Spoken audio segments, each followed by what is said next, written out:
Bismillahirrahmanirrahim. Alhamdulillahirabbil alamin wassalatu wassalamu ala Rasulillah wa ala alihi wa sahbihi ajmain. Amma ba'd. Anak-anak yang Ustaz banggakan, kita bersyukur kepada Allah Subhanahu wa taala. Pada kesempatan yang berbahagia ini kita akan melanjutkan pada pembelajaran kita pada bab yang keempat, buku Al-Qur'an dan hadis. Hadis yang keenam dari kitab Al-Arba'in An-Nawawi, yaitu menjauhi perkara-perkara syubhat.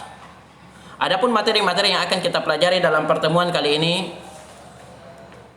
yang pertama kedudukan hadis, kemudian kedua teks hadis dan arti hadis, kemudian yang ketiga penjelasan hadis, yang kelima, yang keempat faedah hadis, kosakata hadis, kemudian biografi singkat hadis. Nah, kita lanjut pada kedudukan hadis. Hadis ini merupakan hadis yang agung dan faedahnya sangat banyak. Hadis ini mencakup penjelasan tentang halal dan haram serta syubhat, dan apa yang akan menjadi maslahat dan ada yang merusak, apa-apa yang merusak hati. Semua itu menentukan kita untuk mengetahui hukum-hukum syariat, pokok-pokok dan cabang-cabangnya. Dan hadis ini merupakan dasar bagi sikap wara, yaitu dengan meninggalkan hal-hal yang syubhat atau hal-hal yang samar. Lanjutnya kita masuk kepada teks hadis.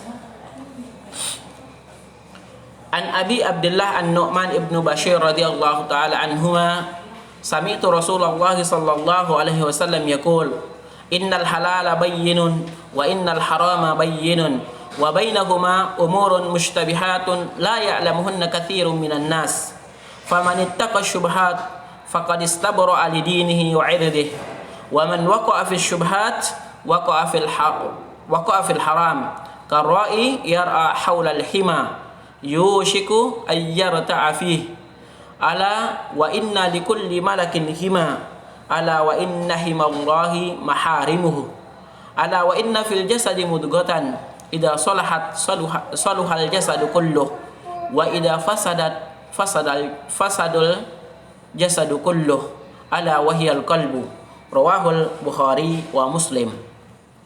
Yang artinya dari An-Nu'man ibnu Bashir radhiyallahu anhuma, ia berkata bahwasanya dia mendengar Rasulullah sallallahu alaihi wasallam bersabda, sesungguhnya yang halal itu jelas sebagaimana haram pun jelas, dan di antara keduanya terdapat perkara-perkara syubhat yang masih samar-samar yang tidak diketahui oleh kebanyakan orang. Barang siapa yang menghindarkan diri dari perkara syubhat, maka dia telah menyelamatkan agama dan kehormatannya. Dan barang siapa yang terjerumus ke dalam perkara syubhat, maka dia telah terjatuh pada perkara haram. Sebagaimana ada penggembala yang menggembala ternaknya di sekitar tanah lapang, yang hampir menjerumuskan ternaknya ke dalam area yang haram. Ketahuilah, setiap raja memiliki tanah terlarang, dan tanah terlarang Allah di bumi adalah perkara-perkara yang diharamkan. Dan ingatlah, di dalam jasad itu terdapat segumpal daging. Maka jika segumpal daging itu baik, maka seluruh tubuh akan menjadi baik. Dan jika segumpal daging itu rusak, maka seluruh tubuh akan rusak. Dan ingatlah, segumpal daging itu adalah hati. Hadis riwayat Bukhari dan Muslim.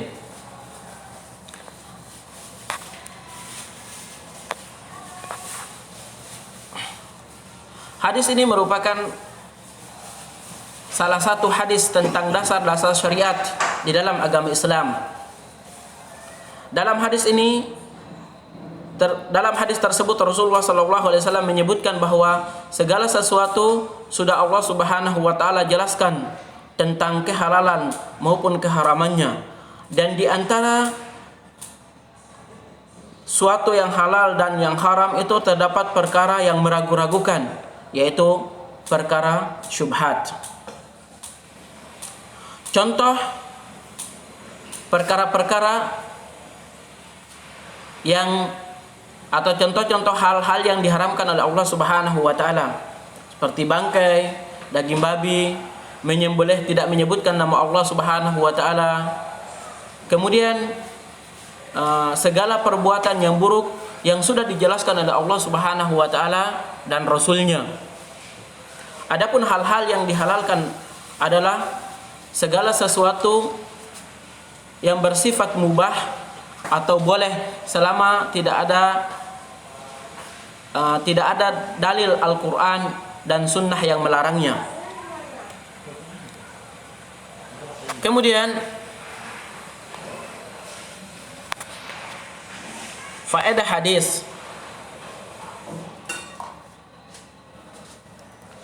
Faedah hadis adalah yang pertama, segala sesuatu yang halal itu telah dijelaskan.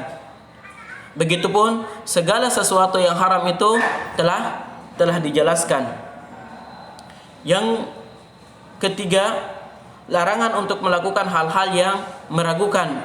Dan yang keempat, anjuran untuk menjaga hati agar selalu baik. Kemudian kita masuk kepada kosakata hadis. Yang pertama, sami'tu, artinya aku mendengar. Yang kedua, bayyinun, artinya jelas. Yang ketiga, ya'lamuhunna, mengetahui. Yang keempat, karra'i, seperti pengembala. Yang kelima, haula, di sekeliling atau di sekitar. Yang keenam, yar'a, menggembala. Yang ketujuh, al-hima, daerah terlarang. Dan yang kedelapan, al-qalbu, artinya hati.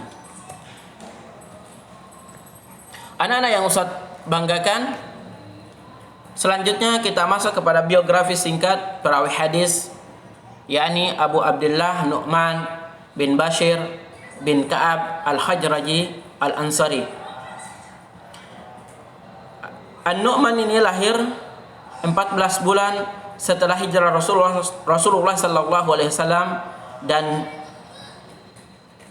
An-Nu'man ibnu Bashir ini adalah bayi pertama yang lahir setelah hijrah Rasulullah sallallahu alaihi wasallam. Ayahnya adalah seorang sahabat Rasulullah sallallahu alaihi wasallam dan ibunya adalah seorang sahabiah Rasulullah sallallahu alaihi wasallam.